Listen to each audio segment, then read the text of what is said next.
my dear students, how are you all? Welcome back to our channel Learn and Grow Better.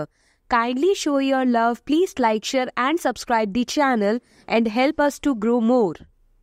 And don't forget to hit the bell icon so that you never miss any video. Let's get started. हम करेंगे science class 7 chapter 12 reproduction in plants की short question answer और these are very important question answer जो हम अपनी videos के through cover करेंगे. And one more thing, हम इसी चैप्टर के एनसीईआरटी क्वेश्चंस को भी कवर करेंगे जो आपको डिफरेंट प्लेलिस्ट के थ्रू अवेलेबल हो जाएंगे ताकि आपका हर एक कॉन्सेप्ट इजीली क्लियर हो पाए. अपार्ट फ्रॉम दिस, अगर आपको कोई भी डाउट है तो आप कमेंट सेक्शन में ज़रूर बताइएगा. Let's start the video. So next most important question is state two difference between asexual and sexual reproduction, and here you have answer, and in this answer there are 5 differences between asexual and sexual reproduction. जो भी आपको easy लगे आप उसे learn करोगे और this one is most important question. तो first of all, asexual reproduction किन ऑर्गेनिज्म में होता है, यानी कि कुछ एग्जाम्पल टाइप आपको पता होना चाहिए. जितने भी लोअर कैटेगरी के प्लांट्स होते हैं, यूनिसेलुलर ऑर्गेनिजम्स होते हैं, माइक्रो ऑर्गेनिजम्स होते हैं, बैक्टीरिया हो गए, they can produce their new offspring by asexual mode. ध्यान रखना है. तो यही चीज फर्स्ट पॉइंट है. Occurs in prokaryotic micro organism. अब आपको प्रोकैरियोटिक का मीनिंग अगर नहीं पता तो जस्ट स्किप दैट वर्ड. तो अभी मैंने आपको ओरली बताया micro organism, bacteria, lower category plants, unicellular, तो इन सबको आप लिख सकते हो, ठीक है ना.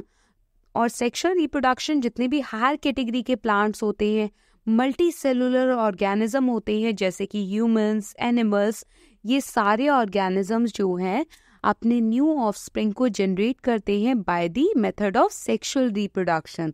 Yes. Now the second one is it is uniparental. अब आपको ऑलरेडी पता है एसेक्सुअल रिप्रोडक्शन में single parent is involved. Single parent को हम यूनिपेरेंटल भी लिख सकते हैं. तो जो भी आपको लैंग्वेज लिखनी हो आप वो लैंग्वेज लिख सकते हो. सेक्सुअल रिप्रोडक्शन में आप लिखोगे it is usually by parental. That means both male and female reproductive part is necessary for the reproduction. तो इसमें it is usually biparental ही होता है. Now the third one is gametes are not involved. Gametes यानी कि क्या होते हैं? These are the types of cells that have a information of their parents and it is transferred to their baby.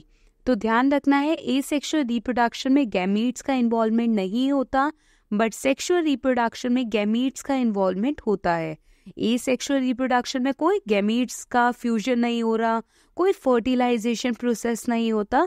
तो ध्यान रखना है in asexual reproduction no fertilization अकर.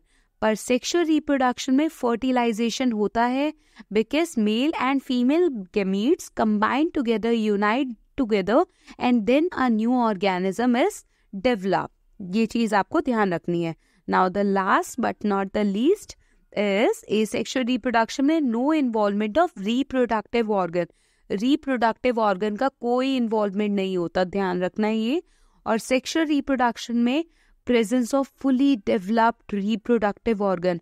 बिना reproductive organ के fertilization process नहीं होगा, gametes involve नहीं होंगे, unite नहीं करेंगे और new organism develop ही नहीं होगा. तो ये हुए हमारे कुछ differences between asexual and sexual reproduction. और ये बहुत ही इंपॉर्टेंट क्वेश्चन है. जनरली 2 मार्कर्स में या हो सकता है 1 मार्कर में आपको 1 डिफरेंस के साथ पूछा जाए. Thanks for watching. Please like, share and subscribe the channel. Learn and grow better.